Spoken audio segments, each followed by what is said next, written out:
answer. We actually had a zoning item that I didn't anticipate going like it did. It just went, I think we're online. a long time. We on? Oh. It says webinar. Oh, yeah. We're live on YouTube now. All right.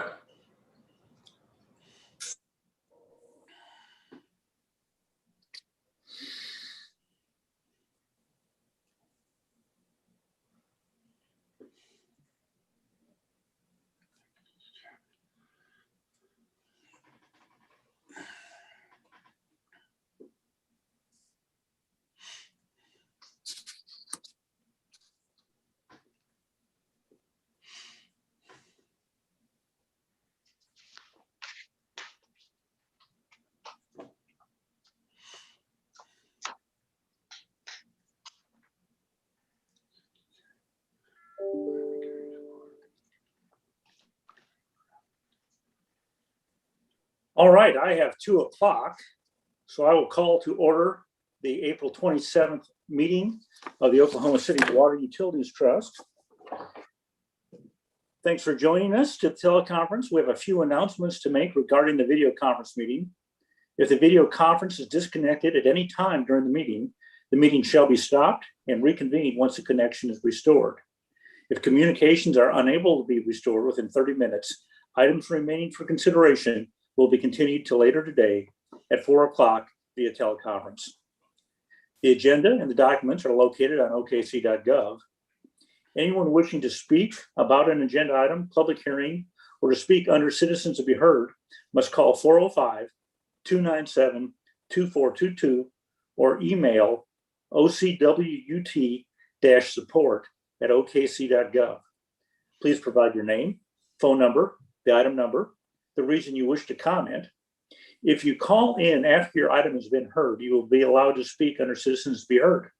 Speakers will be allowed 3 minutes to comment. Staff will attempt to submit requests received during the meeting to the chair. Please press *6 to speak when recognized by the chair. Well, before we get going this morning, we do have new trustees. I'm honored to welcome Todd Stone to the Oklahoma City Water Utilities Trust, a 4-year city councilman who was recently reelected, and from Ward 4, which is southeastern Oklahoma City, the home of Lake Draper, amongst other things. And I've been advised that you have been properly sworn in earlier today, and you are ready to serve. So thank you for being here. All right. Thank you, Mr. Chairman. I appreciate it. The next item on the agenda is the approval of the minutes. Is there a motion to approve the minutes? We have a motion by Councilman Stonecipher and a seconded by Trustee Martinez Brooks. Please vote. And it passes 5-0. The next item on the agenda is a consent docket. There are a number of items on the consent docket. We can take it as a whole. I would ask that the general manager talk to us a little bit about items A and B. There are 2 projects for the rehabilitation of the 72-inch water line that comes out of Draper. And we're doing some repair work on that. Mr. Browning? Thank you, Mr. Chairman. Can you hear me okay? I can. So there's a 72-inch pipeline that takes water out of the Draper water treatment plant and delivers that water into the water transmission and distribution system. The pipeline was installed in the 70s and has failed about a dozen times. So we had a project to replace that entire length. It's about 8 miles long. That would have cost about $40 million. But with technology improvements, we were able to inspect the pipeline and determine potential failure points within that pipeline. The project, the inspection was completed several months ago, and then we went into the design process to design corrective measures, and we identified 28 segments that were potential points of failure within that pipeline. So we have these 2 projects. We've broken them down into 2 projects so that we can make sure that we'll get all the work done from November through late spring of next year when we have our low flow periods. Hopefully we'll avoid a sub-zero winter and get those low flow periods throughout the winter so that we can do this work. The replacement, rather than the $40 million we anticipated, is going to be $10 million. So item A and B are to replace the 28 segments, 13 of them in item A and 15 in item B. We will reinspect that pipeline every 5 years to determine the remaining useful life of each segment. And if we need to replace others after that assessment, then we'll do so accordingly. So the project will begin November of this year and will complete by May-ish of 22. And I'd be happy to answer any questions that you all may have. So, Mr. General Manager, how do you inspect a 72-inch line pipe that's buried in the ground to determine which parts of it need to be replaced? Well, there's actually technology. So we drain the pipe because it's so large, you have to drain it and get inside. So we had to construct access points to be able to enter the pipe. We did that. And we got into the pipe with equipment that actually can go in and measure the wall thickness. And this pipe is a composite pipe. It's made out of both steel and concrete. And the steel interliner, the steel tube is wound with wires that tension that pipeline so that when you put pressure on it from the inside, it reacts to that pressure and it keeps the pipe from failing.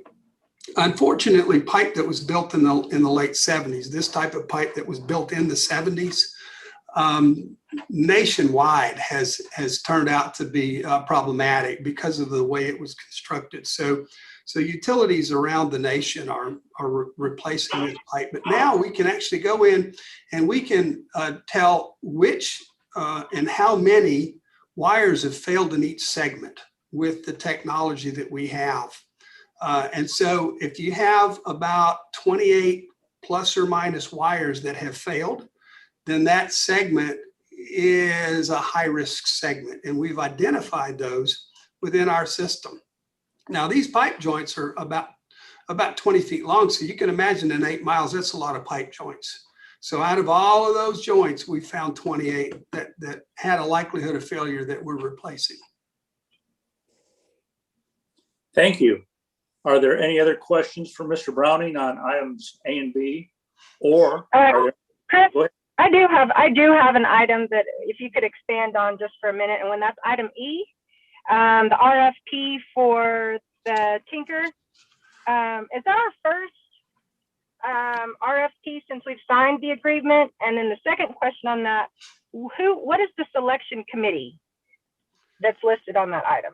So the RFP is to select the contract operations and maintenance group rather than taking employees from our staff.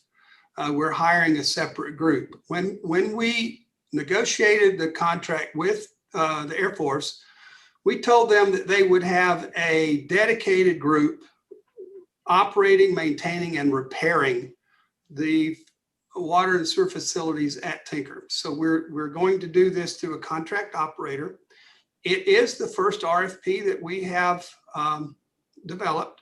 Now we do have an engineering group, Guernsey, doing the project management for us for the capital program, and they're helping us with the transition period as well. So they helped us develop this.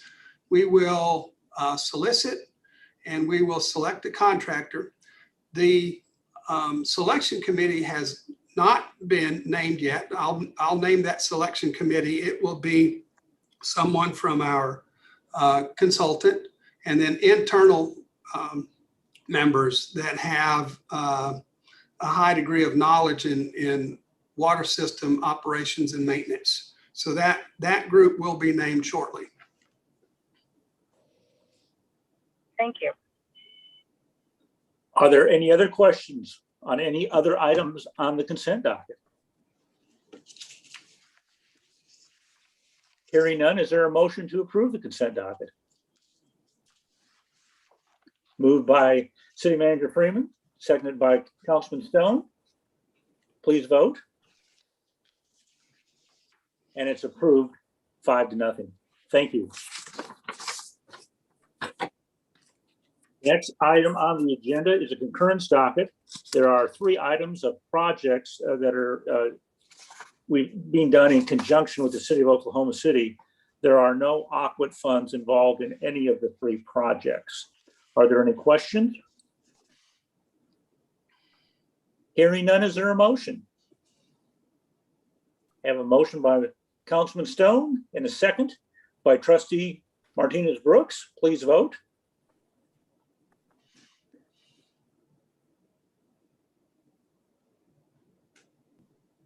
And it's passed 5-0. Next item on the agenda is an emergency item. It was on, I believe, at the last meeting, and we didn't have 4 votes. And this is to award a contract to Downey Construction for a flume leak at the Hefner Water Treatment Plant. Are there any questions regarding item 5? Hearing none, is there a motion? We have a motion and a second. Please vote.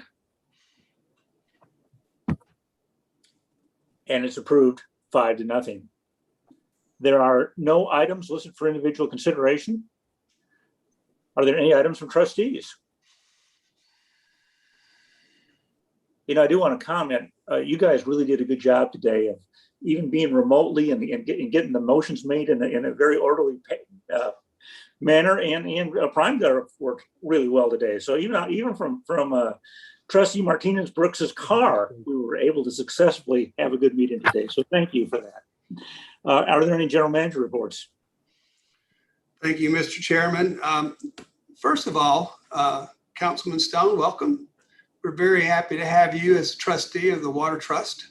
And if there's anything that I can do or we can do to help make your job easier, or any information that we might provide, please let us know, and welcome aboard.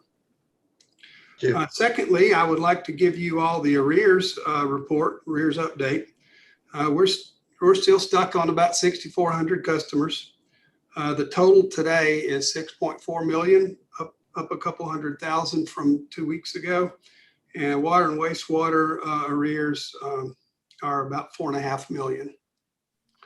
We are still working diligently with the CARES money to try to get folks settled up. We'll keep doing the best we can to get people to either get on a payment plan or get their bills paid through the CARES funding. And that's all I have, Mr. Chairman. Be happy to answer any questions on that. Thank you. Any questions for Mr. Browning? Just one thing I'd like to say to Mr. Browning is today the city council approved the land acquisition where you sold to the parks additional land for soccer at Cameron Park, and we are most appreciative and want to thank you and all your staff. Our pleasure, Councilman. Looking forward to the new facility. Thank you. Very good. Any other comments for Mr. Browning? I'm not advised if there's any citizens to be heard. There being no further business, we are adjourned. Thank you. Y'all have a great day. Thanks.